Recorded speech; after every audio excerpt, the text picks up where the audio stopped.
हाँ भाई, सभी लोगों को नमस्कार और एक बार फिर से स्वागत आप सभी लोगों का आपके अपने एसएससी वाला पर। आज हम डिस्कशन करने वाले हैं एमटीएस के बारे में। एमटीएस की वैकेंसीज के बारे में पता चल चुका है, एमटीएस के एग्जाम के बारे में पता चल चुका, पैटर्न के बारे में पता चल चुका। लेकिन सर 100 दिन बचे हैं हमारे पास। 100 डेज के अंदर top 10 things to remember to crack the MTS exam आज हम लेकर आए हैं इस सेशन में। तो इस सेशन में बने रहिएगा, जो आपको 10 महत्वपूर्ण बातें बताई जाएंगी वो प्रिपरेशन के दौरान ध्यान रखिएगा और आई एम श्योर कि आपका श्योर सिलेक्शन हो जाएगा। Sir top 10 things to crack MTS in 100 days. 100 days में किन किन बातों का ध्यान रखना है। सबसे पहले एग्जाम का ओवरव्यू देख लेते हैं, जिन बच्चों को नहीं पता उनसे बात कर लेते हैं। सबसे पहले बात बता दें सर, ये एसएससी एग्जाम करवाता है, कंडक्टिंग जो बॉडी है वो एसएससी स्टाफ सिलेक्शन कमीशन, जो कि हर साल ऐसी परीक्षाएं करवाता है। और हम बात कर रहे हैं एमटीएस की। एमटीएस वो भी नॉन टेक्निकल एग्जाम, मल्टीटास्किंग जो आपकी सर्विसेज वाली एग्जाम होती है उसके बारे में हम बात कर रहे हैं। मल्टीटास्किंग स्टाफ के बारे में हम बात कर रहे हैं एमटीएस की। सर इसका यदि एमटीएस की मैं बात करूं सर, काम क्या होता है, तो इसका क्लैरिकल काम होता है। क्लैरिकल साथ में ऑफिस वर्क भी होता है। ऑफिस के छोटे मोटे जो काम होते हैं वो सारा का सारा एमटीएस स्टाफ ही देखता है। सिलेक्शन प्रोसेस की यदि बात करें तो कंप्यूटर बेस्ड टेस्ट होता है, पीईटी एंड पीएसटी होता है हवलदार के लिए, याद रखना। यहां पर आपका फिजिकल, एमटीएस के लिए तो फिजिकल आपका नहीं होता, लेकिन एमटीएस के साथ हर साल एक वैकेंसी और आती है हवलदार की वैकेंसी। इसके लिए लागू होता है आपका फिजिकल मेजरमेंट टेस्ट या फिजिकल स्टैंडर्ड टेस्ट। फिजिकल हवलदार के लिए होता है। Job location all over India है। ऑफिशियल वेबसाइट पे जाइएगा www.ssc.nic.in पर, और वहां सारी जानकारी आपको और भी विस्तार से मिल जाएगी। जब ऑफिशियल क्वालिफिकेशन, ऑफिशियल नोटिफिकेशन आएगा तब आपको मिल जाएगी। सर रिक्रूटमेंट एलिजिबिलिटी क्राइटेरिया क्या होता है, तो देखते हैं सर इसमें 10th पास। जिस बच्चे ने इस साल 10वीं पास कर लिया है और उसका सपना है कि भाई मैं सरकारी नौकरी करना चाहता हूं, मैं गवर्नमेंट जॉब लग जाऊं और अच्छी खासी नौकरी करूं, परिवार का साथ दूं और अपने आप का मोटिवेशन बढ़ाऊं और बाकी परीक्षाओं की फिर तैयारी करूं, तो जिम्मेदारी बिल्कुल सही समझ रहे हैं। हालांकि जिम्मेदारी 10वीं के बाद मुझे लगता है कि थोड़ी जल्दी है, लेकिन भैया सबके परिवार, सबकी जिम्मेदारियां अलग अलग होती हैं। तो यदि अभी से आप सीरियस हैं कि 10वीं के बाद आपको लगता है कि भैया मुझे कुछ करना चाहिए फैमिली के लिए, उन आंखों में आपने वो चमकते हुए सपने देखे हैं, तो उन सपनों के लिए जरूर करिएगा। और मैं बता दूं सर, 12वीं पास कर लिए तो आपका गुनाह नहीं है इसमें, लेकिन एजुकेशन क्वालिफिकेशन 10th पास ही चाहिए होती है। यदि एज एलिजिबिलिटी की मैं बात करूं, योग्यता की बात करूं, तो 18 से 25 साल, मतलब कुछ कुछ बच्चों ने 12वीं पास करने वाले भी भर सकते हैं इसमें, ग्रेजुएशन वाले भी समहाउ भर सकते हैं इसके अंदर। हाँ, ग्रेजुएशन वाले भी भर देंगे, लेकिन जो आपका क्वालिफिकेशन चाहिएगी यहां पर 10th पास चाहिए सिर्फ, उनको और बाकी चीजों से मतलब नहीं है। यदि बात करूं हवलदार की, तो हवलदार भी इसमें इंक्लूडेड है। तो कुछ कुछ पोस्ट के लिए 18 to 27 ईयर्स हो जाता है। एससी एसटी जो संबंध रखते हैं उनको 5 साल का रिलैक्सेशन एज में, अपर एज लिमिट में मिल जाता है। अगर आप ओबीसी से संबंध रखते हैं तो 3 साल का आपको एज रिलैक्सेशन मिल जाता है। सर इसके लिए तैयारी करिएगा। Both mails and females can apply, महिला हो चाहे पुरुष हो, आप दोनों ही अप्लाई कर सकते हैं। बढ़िया जॉब होती है, ठीक ठाक अच्छी खासी जॉब होती है। अगर बात करें सर आप किस आधार पर करें, वैकेंसी कब आएगी, तो वैकेंसी सर 14 जून को अनाउंसमेंट हो जाएगा। 14 जून को रात के 9 बजे आपकी ये वैकेंसी आ जाएगी, क्योंकि पिछले 1 साल से मैं एसएससी को देख रहा हूं, रात के 9 बजे का अलग ही इन्होंने टाइम पकड़ रखा है। अगर मैं बात करूं फॉर्म फिल की डेट, तो 14 जून से 14 जुलाई, लगभग 1 महीना मिलेगा आपको फॉर्म फिल करने का। आप अपनी सारी जानकारियां यहां पर निचोड़ दीजिएगा, सारी जानकारी यहां पर बता दीजिएगा। एग्जाम कब होगा, तो एग्जाम मेरे प्यारे साथियों सितंबर में है। एग्जाम इज ऑन इन सितंबर, 2023 के सितंबर महीने के अंदर इसकी परीक्षा है। अभी क्या चल रहा है सर, अभी जून चल रहा है, तो जून हो गया, जुलाई हो गया और अगस्त हो गया। लगभग अपने पास 100 days, to be frankly 100 days are remaining. 100 दिन है। अब पहली बात तो यह है कि क्या सर 100 दिन में सिलेक्शन हो सकता है, तो बिल्कुल हां हो सकता है। बिल्कुल सही सोचा आपने, बिल्कुल गलत नहीं है। 100 डेज की स्ट्रैटेजी क्या होनी चाहिए, सिलेबस वाले बस सारा डिस्कशन हम पहले भी कर चुके हैं, फिर से बता देंगे, लेकिन आपको इन 10 बातों का ध्यान देना है यदि फाइनल सिलेक्शन लेना है तो सर कौन कौन सी बातें। उससे पहले आप एग्जाम पैटर्न समझ लीजिएगा। एग्जाम पैटर्न बहुत ही बेसिक होता है। सबसे पहले इसमें न्यूमेरिकल एबिलिटी की मैं बात करता हूं। मैथ्स आती है 20 क्वेश्चन क्वेश्चन आते हैं 60 नंबर के आते हैं। 3 नंबर का एक क्वेश्चन होता है, रीजनिंग होती है 20 क्वेश्चन होते हैं 60 नंबर के। आपका 3 नंबर का एक क्वेश्चन होता है 40 नंबर के, 40 क्वेश्चन होते हैं 120 नंबर के। ये सेशन 1 है। एमटीएस में बच्चा 2 सेशन होते हैं, एक सेशन 1 और एक होता है सेशन 2। मैंने पहले भी बताया, यहां पर होता है मैथ्स एंड रीजनिंग सेशन 1 के अंदर, और सेशन 2 के अंदर होता है इंग्लिश एंड जीके जीएस। ये एक मिनिमम क्वालिफाइंग मार्क्स चाहिए होते हैं आपको, यहां पर एक मिनिमम परसेंटेज चाहिए होती है, बस उतना ही आपको लगभग। यदि आप ओबीसी से रिलेट कर, आप जनरल से आप हैं, अगर आप जनरल से हैं तो आपको 12 क्वेश्चन 40 में से बिल्कुल सही करने हैं। यदि आप ओबीसी से हैं तो 10 क्वेश्चन आपको बिल्कुल सही करने हैं। एससी एसटी से हैं तो 8 क्वेश्चन 40 में से आपको बिल्कुल सही करने हैं। जब आप ये क्वालिफाई कर देते हो तो पहुंचते हो सीबीटी एग्जाम 2 के अंदर। फाइनल कट ऑफ डिसाइड करता है आपका इंग्लिश और जीके जीएस। 25 क्वेश्चन होंगे, 75 मार्क्स होंगे। 25 क्वेश्चन इंग्लिश के होंगे और 75 मार्क्स होंगे।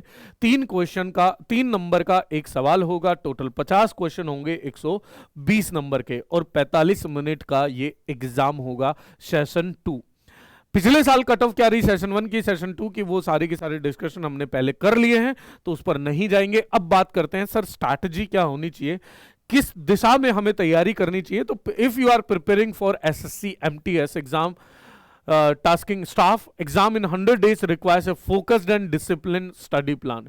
सबसे पहले आपको एक फोकस्ड और डिसिप्लिन स्टडी प्लान बनाना पड़ेगा। सर उसमें किस किस चीज पर फोकस करना है, किस पर कम करें, किस पर ज्यादा करें, एक स्टडी प्लान में क्या चीजें होनी चाहिए और किस तरीके से हमें तैयारी करनी चाहिए। तो उसके लिए टॉप 10 बातें आज करते हैं। सबसे पहले अंडरस्टैंड द एग्जाम पैटर्न। सबसे पहले आप एग्जाम पैटर्न को समझेंगे कि परीक्षा किस तरीके से पूछी जाती है, एग्जामिनर आपसे क्या उम्मीद करता है, उन चीजों के बारे में बात करते हैं।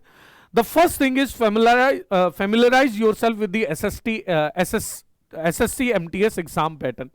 सबसे पहले एसएससी का जो एग्जाम पैटर्न है उसके साथ फैमिलराइज होना पड़ेगा। आपको प्रीवियस ईयर क्वेश्चंस देखने पड़ेंगे। इसी के साथ साथ ये भी नोट करिएगा कि इसमें किस सेक्शन से ज्यादा पूछे गए हैं, किस डिसिप्लिन को ज्यादा मार्क्स डिस्ट्रीब्यूट किए गए हैं, हिस्ट्री को ज्यादा दिए गए हैं कि पॉलिटिक्स को दिए गए हैं, या करंट अफेयर्स को दिए गए हैं, या स्टैटिक को दिए गए हैं।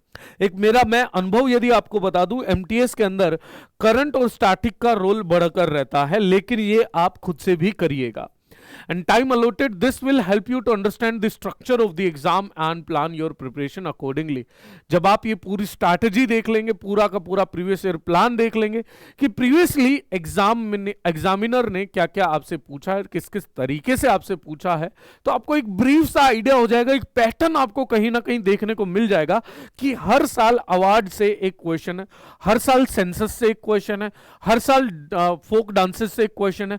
तो एटलीस्ट आपको एक मिनिमम नंबर ऑफ पैटर्न आपको पता चल जाएगा कि मुझे इस अप्रोच में ये प्लान तैयार करना है। 100 डेज की जो शीट भरनी है आपको टाइम टेबल की, उसमें मुझे ज्यादा किस चीज पे फोकस देना है, कम किस चीज पे फोकस देना है। तो ये पहला पॉइंट बहुत जरूरी है, एग्जाम पैटर्न को समझिएगा। एग्जाम पैटर्न समझ में आएगा, प्रीवियस ईयर पेपर को देख के सिलेबस लिखिए और प्रीवियस ईयर पेपर को मैच करिए, कहां कहां सिलेबस का कौन कौन सा टॉपिक मैच कर रहा है और कहां रिपीटेशन ऑफ क्वेश्चंस हो रहा है, किस फील्ड से, और डिस्ट्रीब्यूशन ऑफ मार्क्स क्या रह रहा है, खासकर कि जीके जीएस और इंग्लिश में आपको देखना पड़ेगा। हाँ भाई, इंग्लिश में ये भी देख लीजिएगा कि वोकैब का कौन सा वोकैब ज्यादा आ रही है कि ग्रामर ज्यादा आ रही है, और ग्रामर में कौन से पार्ट से ज्यादा पूछा जा रहा है, टेंसेस से पूछ रहा है कि एडजेक्टिव से पूछ रहा है, किस पार्ट से, वो आपको सेल्फ एनालिसिस एक बार खुद से करना पड़ेगा। ये मुझे भी पता है, मैं बता भी दूंगा, लेकिन जब तक आप खुद से गो थ्रू नहीं करोगे तब तक वो पैटर्न समझ में नहीं आएगा। अगली बात है कि सर सिलेबस का एनालिसिस करिए। जो भी सिलेबस है, go through SSC MTS syllabus in A detailed way. Detail एक लिस्ट बनाइएगा, एक अपना पेज लीजिएगा A4 शीट का और उस पर सिलेबस लिखिएगा। जो सिलेबस लिखा है उसके एक एक पॉइंट सारे के सारे आपको मेंशन करने हैं, and make a detailed list of topic for each section. और हर सेक्शन के लिए आप अपने टॉपिक लिख लीजिए। जैसे for example we are talking, if we are talking about maths, तो मैथ्स में लिख लीजिए भाई सिंपल इंटरेस्ट पूछा है सबसे ज्यादा, तो उस क्रोनोलॉजी में लिखिएगा। उससे कम पूछा है कंपाउंड इंटरेस्ट, उससे कम पूछा है प्रॉफिट एंड लॉस, उससे कम पूछा है, इस तरीके से एक क्रोनोलॉजी बनाइएगा। सबसे ज्यादा कहां से पूछा गया, सबसे कम कहां से पूछा गया, हर टॉपिक आपके पेपर पर मेंशन होना चाहिए।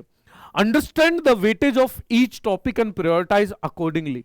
और जो हर टॉपिक जो पढ़ा है, हर टॉपिक जो आपने लिखा है, उसका डिस्ट्रीब्यूशन देखिए कि मार्क्स कितने मार्क्स से क्वेश्चन आ रहे हैं।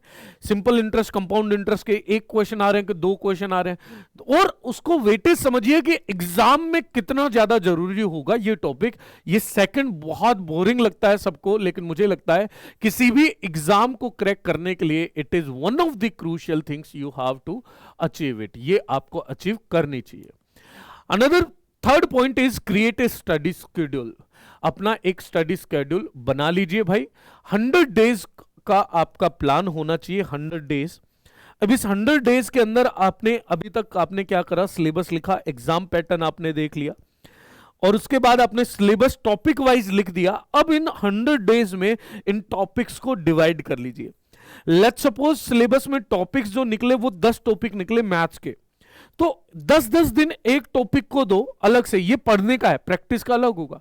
Divide your 100 days study period into smaller study blocks, allocating time to cover each section of the syllabus. Ensure you have a balanced distribution of topics and allocated more time to challenging subjects और topics. अब जब आप topic लिख लोगे, second strategy में आपने topic लिखा था, यहां मैंने आपको बताया, जब आप टॉपिक लिख लोगे तो आपको यह भी पता है कि मुझे यार ये टॉपिक मेरा कमजोर है, तो उसको ज्यादा टाइम दीजिए अपने हिसाब से। देखो टाइम टेबल मैं भी बता सकता हूं, लेकिन मेरे लिए आप सब लोग बराबर हो।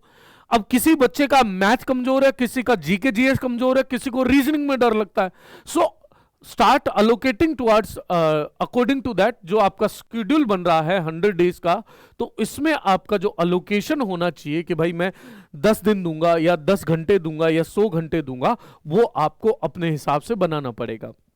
एवरेज यदि टाइम ले 100 डेज के अंदर, एवरेज आपको 5 to 6 आवर्स आपको तकरीबन एमटीएस के लिए देना ही है, इससे कम मत बनाना। तो लगभग 600 घंटे आपके पास बन गए, 600 आवर्स बन गए। इसमें आपको स्टडी करना है 5 to 6 आवर्स में, ये स्टडी करनी है, ये डेली करनी है। और आपने बना दिया कि भाई मैथ्स के कंपाउंड इंटरेस्ट, सिंपल इंटरेस्ट को मैं 5 घंटे दे रहा हूं, 5 घंटे में सिर्फ उसकी कंसेप्चुअल क्लैरिटी आपको लेनी है। आगे उसके बाद क्या करोगे, गैदर द स्टडी मटेरियल।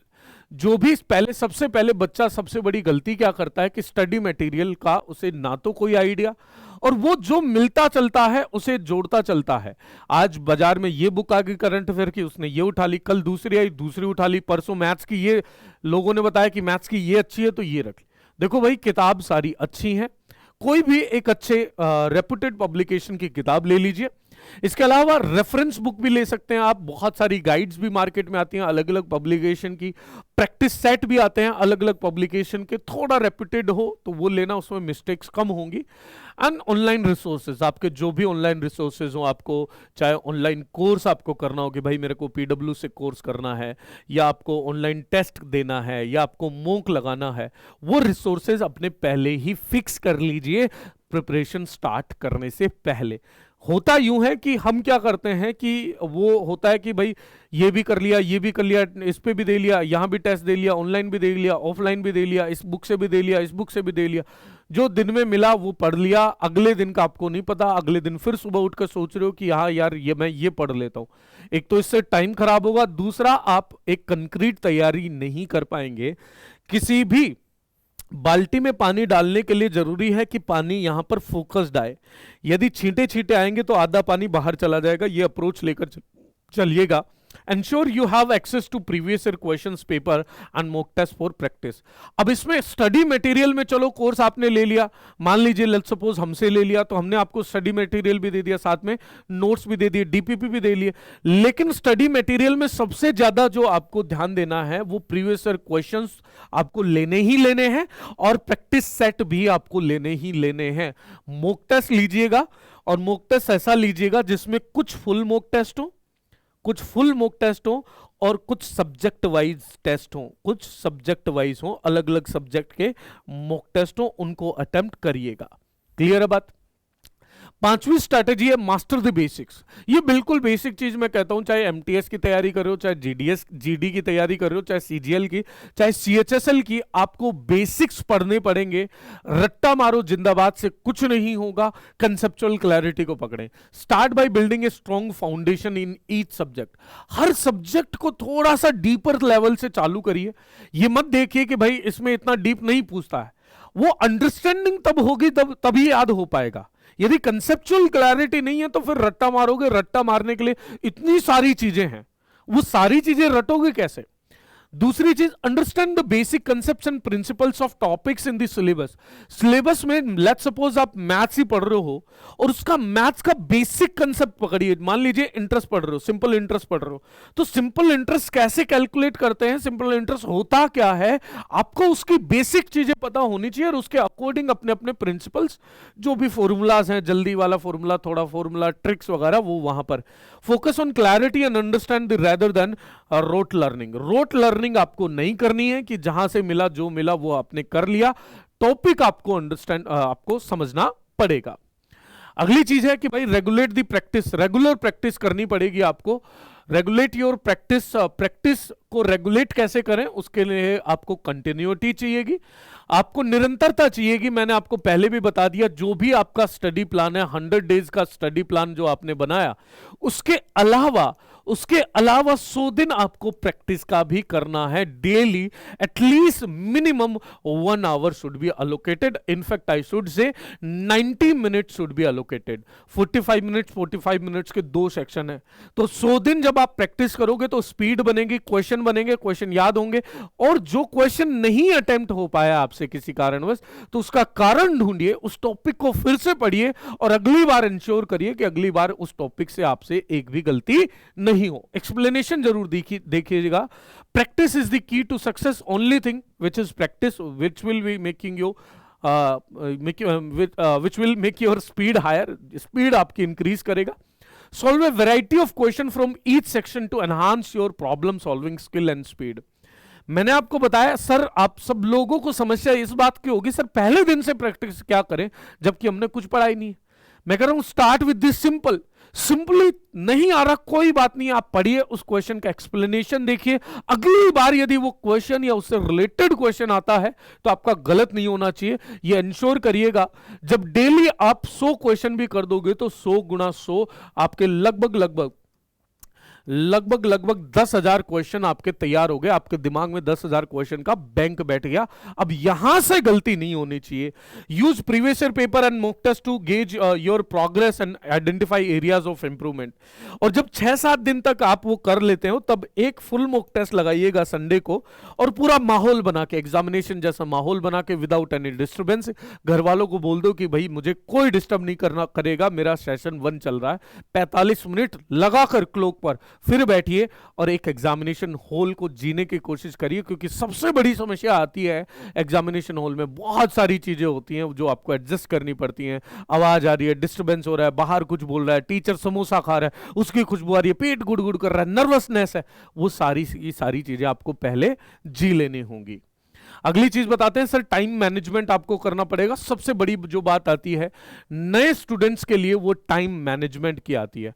क्योंकि कम समय में ज्यादा सवाल करना, कम समय में कठिन सवाल करना, वो सबका खेल नहीं होता। क्योंकि ये प्रैक्टिस हमें इनहेरेंटली तो नहीं होती है और स्कूलिंग में भी नहीं कराई गई होती है। इसीलिए practice solving questions with in the prescribed time limits. और कोशिश करिएगा जो आपकी टाइम लिमिट है उसके अंदर आप वो क्वेश्चन प्रैक्टिस करें। Develop time management strategies and techniques to ensure you can complete the exam within the allocated time.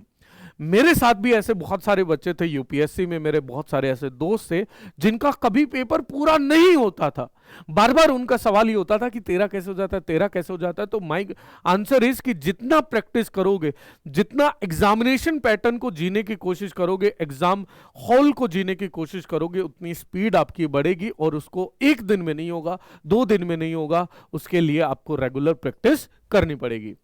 अगली चीज सर रिवीजन, 8वीं चीज है, आपको revision is the best thing. पढ़ने से कुछ नहीं होगा। आपने जो 100 दिन की स्ट्रैटेजी बनाई है उसके अंदर कोशिश करिएगा कि 60 दिन आप केवल और केवल पढ़ाई करें, कंसेप्ट पर ध्यान दें, और लास्ट के जो 30 दिन होंगे, लास्ट का एक महीना जो होगा, वो केवल और केवल रिवीजन रिवीजन रिवीजन। रिवीजन कैसे करें? तो उसके लिए आपको कंसाइज नोट्स बनाने पड़ेंगे। कंसाइज नोट्स बनाइए, माइंड मैप्स बनाइए कि भाई माइंड मैप बनाओ। माइंड मैप कैसे बनाते हैं सर? माइंड मैप जैसे कि मान लो फॉर एग्जांपल मैं आपको मॉनेटरी पॉलिसी बता रहा हूं, हाँ, मैं आपको मौद्रिक नीति बनाऊं, तो मौद्रिक नीति के क्वांटिटेटिव टूल, क्वालिटेटिव टूल, यहां आपने लिस्ट बना के ले ली, यहां लिस्ट बना ली, क्वालिटेटिव टूल्स एक जगह लिख दिए, क्वांटिटेटिव एक जगह लिख दिए। तो जब भी आप रिवीजन करोगे तो जल्दी रिवीजन होगा, बहुत सारा मैटर रिवीजन कर पाओगे। नोट्स कोशिश करिएगा कंसाइज बनाइए, बहुत डिटेल में ना बनाइएगा। फ्लैश कार्ड बना ली, फ्लैश कार्ड्स बना लीजिए। फॉर एग्जाम्पल आपको भारत की अक्षांशीय देशांतरीय वो दिशाएं याद नहीं होती, या आपको भारत के पड़ोसी राज्य कौन कौन सा कहां कहां लग रहा है वो याद नहीं होता, या आपको भारतीय राज्यों की स्थिति समझ में नहीं आती कि भाई कर्क रेखा पर कौन कौन सा है। तो ऐसे में आपको क्या करना है, आपको एक पेपर लेना है, उस पर वो चीज बनानी है। जैसे कि कर्क रेखा, तो वो बनाकर आपने जहां पर आप सोते हो, जहां पर आप बैठ के पढ़ते हो, सामने वो आपने चिपका लिया, चिपका लिया, और सुबह शाम अनकॉन्शियसली आप उसे देखें। देखोगे तो डेली आप देखोगे, अच्छा एमपी के पास ये छत्तीसगढ़, अच्छा इससे ऊपर इधर यूपी पड़ेगा। वो धीरे धीरे धीरे धीरे विद द टाइम आपके दिमाग में बिल्कुल कंक्रीट तरीके से बैठ जाएगा, और जो सिली मिस्टेक करते हैं बच्चे वो आप नहीं कर पाओगे, वही आपके सिलेक्शन का कारण बनेगा। क्विक नोट्स बनाइएगा, फ्लैश कार्ड्स बनाइएगा और अपने सामने चिपका लीजिएगा। Ninth but not the least, mock test analysis आपको बहुत जरूरी है। Take full length mock test regularly to stimulate the exam environment. Exam environment को मैंने अभी बताया कि आपको जीने की जरूरत पड़ेगी। Analyse your performance, identify weak areas and work on improving them. आपको पर्टिकुलरली किस सब्जेक्ट में, किसी टॉपिक में एक समस्या आ रही है, तो पहले उसे तो पहचानिए। आप डायरेक्ट एग्जाम देने जा रहे हैं, वहां आपको पता चल रहा है कि यार मेरा ये टॉपिक कमजोर है, तो उससे पहले आपके पास टाइम है, आप रेगुलर फुल मॉक टेस्ट लगाइए और उसमें आइडेंटिफाई करिए कि मेरा कोर एरिया यहां मैं बिल्कुल सही कर रहा हूं, इन क्वेश्चंस को मैं गलत कर रहा हूं, और उन पर वर्क करिए। फोकस ऑन एक्यूरेसी, सबसे ज्यादा ध्यान दीजिएगा एक्यूरेसी पर। आप नई नई टेक्निक्स बनाइए कि एलिमिनेशन टेक्निक से इस तरीके से क्वेश्चन नहीं भी आता तो मैं रिजल्ट पर पहुंच सकता हूं। दूसरी बात कि भाई ज्यादा से ज्यादा सही क्वेश्चन कैसे कर पाऊंगा, उसके लिए भी अप्रोच आपको अलग बनानी पड़ेगी। कुछ बच्चे पहले सही सही कर लेते हैं, फिर बाद में जिनमें डाउट होता है फिर करते हैं। कुछ बच्चे नंबर 1 नंबर से ही चलते हैं कि भाई नंबर 1 सही हो गलत हो वो सारा मैं एक बार में करूंगा। तो उससे क्या होगा, एक्यूरेसी बनेगी तो स्पीड बनेगी, और टाइम मैनेजमेंट आपका मॉक टेस्ट में बिल्कुल सही हो जाएगा। ये आपको करना पड़ेगा। Last but not the least, stay motivated and stay healthy. Stay motivated and stay healthy, which is also very much important. आपको मोटिवेटेड भी रहना है, अपने चारों तरफ उन लोगों को रखिए, उन लोगों से यारी दोस्ती करिए जो प्रिपरेशन को सीरियसली ले रहे हो, उनके साथ डेली डिस्कशन करिए, और एक हेल्दी एनवायरनमेंट अपने चारों तरफ रखें और अपने आप को भी हेल्दी रखें। थोड़ी बहुत एक्सरसाइज करिए, बैठे रहने से भी दिक्कतें होने लगेंगी। अगर एग्जाम से पहले बुखार हो गया और कुछ हो गया तो वो फिर एग्जामिनेशन में दिक्कत आ जाती है, फिर 1 साल लग जाता है, फिर अगली बार प्रिपरेशन करते हो। तो पहली चीज तो आपको अपने आप को मोटिवेटेड रखना पड़ेगा। सर मोटिवेशन के लिए क्या करें? मोटिवेशन स्पीच सुनो, जो काम करता है वो करो। मेरे लिए नहीं करता मोटिवेशन स्पीच, क्योंकि मुझे लगता है कि जब तक दिल से नहीं निकलेगा, जब तक मुझे वो आंखों में वो चमक देखनी होगी ना, परिवार के में माता पिता की आंखों में वो चमक देखने के लिए तरसोगे ना, तो वो अपने आप से मोटिवेशन आएगा कि करता हूं ना यार, करता हूं, बढ़िया मेहनत करता हूं ना। तो सबके अपने अपने तरीके होते हैं, कुछ लोग म्यूजिक सुनते हैं, वो म्यूजिक सुनिए। मेंटेन ए पॉजिटिव माइंडसेट, माइंडसेट बड़ा पॉजिटिव रखिए। अपने यार दोस्त वो ज्यादा उनसे इंटरेक्ट करिए जो पॉजिटिव रहते हैं, उनसे बिल्कुल नहीं कि यार गवर्नमेंट वैकेंसी नहीं निकालती, वैकेंसी निकालती है, सब फिक्स होता है, पैसे में होता है सब कुछ, हमने ये देखा वो देखा, उनसे साइड में हट जाइए। And throughout your preparation stay motivated and focus on goal. Goal अपने लिख लीजिए और उन पर रोज ध्यान दीजिए, थोड़ा सा ऑब्जर्वेशन उनको करिए। Surround yourself with a supportive study group or join online forums to discuss doubts and gain insights. यदि आपने हमारा कोर्स ज्वाइन कर रखा है तो उस पर डाउट्स वाला डाउट अनलिमिटेड डाउट इंजन होता ही है, अपने डाउट्स पूछिए, या कोई ग्रुप ज्वाइन कर लीजिए जिसमें पढ़ने वाले ही बच्चे और केवल पढ़ाई की बातें करते हो बस। तो वहां अपने अनलिमिटेड अपने डाउट सॉर्ट आउट करिए, आपको जो समस्या आ रही है वो डिस्कशन करिए, और कोशिश करिएगा कि ग्रुप जो हो वो 3 से 4 लोगों का ही हो, इससे ज्यादा का नहीं हो, नहीं तो फिर वो बातें होने लगती हैं जबरदस्ती की बातें। तो make a small compact group, और कॉम्पैक्ट ग्रुप में बात करिए कि उसको जो नहीं आता आप समझाइए। जब आप पढ़ाने के लिए पढ़ोगे तो अच्छे से पढ़ोगे, आपको जो नहीं आता वो आपको करे, ये एक मतलब वैसे वर्षा चलना चाहिए। तो ये 10 बेस्ट चीजें हैं जो आपको करनी चाहिए एसएससी एमटीएस के एग्जाम में बैठने से पहले, और आई एम श्योर आप लोग क्रैक कर जाएंगे।